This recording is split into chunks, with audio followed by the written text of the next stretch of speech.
नमस्कार, आप देख रहे हैं इंडियन न्यूज सर्विस, सबसे तेज समाचार एजेंसी, और मैं हूं पुखराज सिंह। बीते दिनों कृष्ण जन्माष्टमी का पर्व बड़े ही धूमधाम के साथ देश और प्रदेश में मनाया गया। श्री कृष्ण युगों युगों से हमारी आस्था के केंद्र रहे हैं। वे कभी यशोदा मैया के लाल होते हैं तो कभी ब्रज के नटखट कान्हा। इस दौरान जन्माष्टमी का यह पर्व यादव समाज के लिए भी बहुत ही महत्वपूर्ण बन पड़ता है। इस दौरान हम एक आपको विशेष जानकारी देने वाले हैं, जिसमें वो वीर जिसने युद्ध में दी पृथ्वीराज चौहान को करारी मात। जानिए कहानी बुंदेलखंड के योद्धा आल्हा उदल की। इस दौरान आपको बताएं कि जन्माष्टमी के इतिहास से जुड़ी हुई कुछ बातें आपके साथ शेयर करने वाले हैं। हिंदू पौराणिक कथाओं के मुताबिक विष्णु के 8वें अवतार यानी भगवान कृष्ण देवकी और वासुदेव के पुत्र। इनका जन्म मथुरा के राक्षस राजा कंस को नष्ट करने के लिए जन्माष्टमी पर ही हुआ था।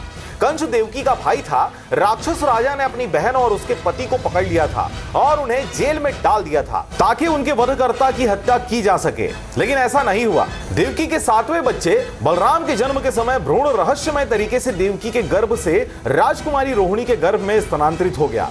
वहीं जब उनके 8वें बच्चे कृष्ण का जन्म हुआ तो पूरा महल गहरी नींद में सो गया। जादुई तरीके से जेल के दरवाजे खुल गए और वासुदेव के बच्चे को बचाकर वृंदावन में नंद बाबा और यशोदा के घर पहुंचा दिया गया।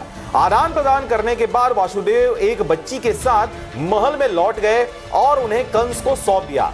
जब दुष्ट राजा ने बच्ची को मारने की कोशिश की तो वह दुर्गा में बदल गई और उसे उनके विनाश के बारे में चेतावनी दी। इस तरह कृष्ण वृंदावन में बड़े हुए और बाद में अपने मामा कंस का वध किया। भगवान कृष्ण के जन्म को जन्माष्टमी के रूप में बड़े ही धूमधाम के साथ मनाया जाता है। हिंदुस्तान का इतिहास अनेकों वीरों के शौर्य और साहस की गाथाओं से भरा पड़ा है। महाराणा प्रताप, छत्रपति शिवाजी, रानी लक्ष्मीबाई, पृथ्वीराज चौहान और न जाने कितने ऐसे नाम हैं जिन्होंने इतिहास के पन्नों पर अपनी वीरता की अमिट छाप छोड़ी है।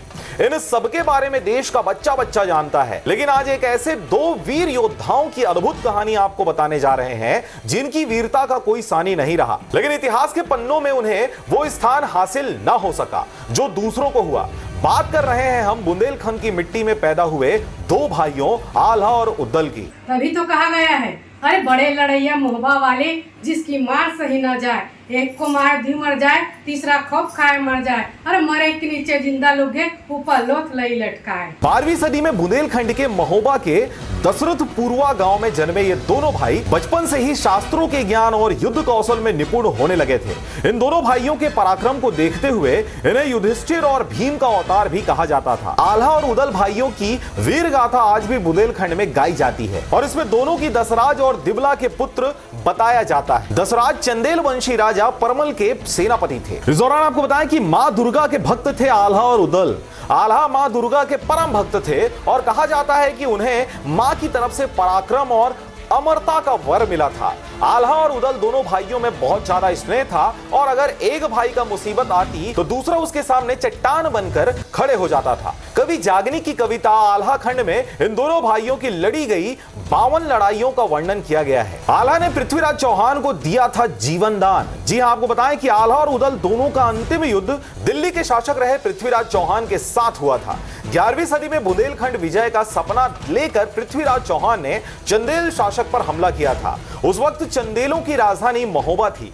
बैरागढ़ में हुई भीषण लड़ाई में आल्हा के भाई उदल को वीर गति प्राप्त हुई थी। इसके बाद आल्हा भाई की मौत का खबर सुनकर आपा खो बैठे और पृथ्वीराज चौहान की सेना पर कहर बनकर टूट पड़े।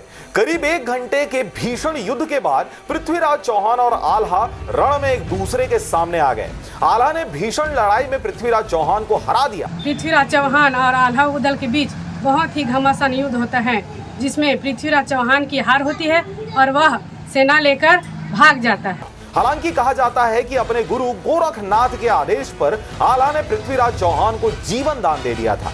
इसके बाद आल्हा ने संन्यास ले लिया और मां शारदा की भक्ति में लीन हो गए। आज भी बैरागढ़ में मां शारदा के मंदिर में मान्यता है कि हर रात दोनों भाई आल्हा और उदल मां की आराधना करते हैं। कहा जाता है कि रात को सफाई के बाद मंदिर के कपाट बंद कर दिए जाते हैं, लेकिन सुबह जब कपाट खोले जाते हैं तो यहां पूजा करने के सबूत मिलते हैं। आपको बताएं कि कृष्ण जन्माष्टमी के दिन दही हांडी यानी मटकी फोड़ प्रतियोगिता का भी आयोजन किया जाता है।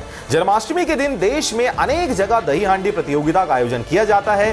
दही हांडी प्रतियोगिता में सभी जगह के बाल गोविंदाओं द्वारा इसमें भाग लिया जाता है। छाछ, दही आदि से भरी मटकी रस्सी की सहायता से आसपास लटका दी जाती है और बाल गोविंदाओं द्वारा मटकी फोड़ने का प्रयास किया जाता है। दही हांडी प्रतियोगिता में विजेता टीम को उचित इनाम दिए जाते हैं। चैनल को अभी तक आपने सब्सक्राइब नहीं किया तो कृपया चैनल को सब्सक्राइब कर लें, खबरों को ज्यादा से ज्यादा शेयर करें और जिन्होंने चैनल को सब्सक्राइब कर लिया उनका बहुत बहुत धन्यवाद। इस वीडियो में इतना ही, मुझे दीजिए विदा, नमस्कार।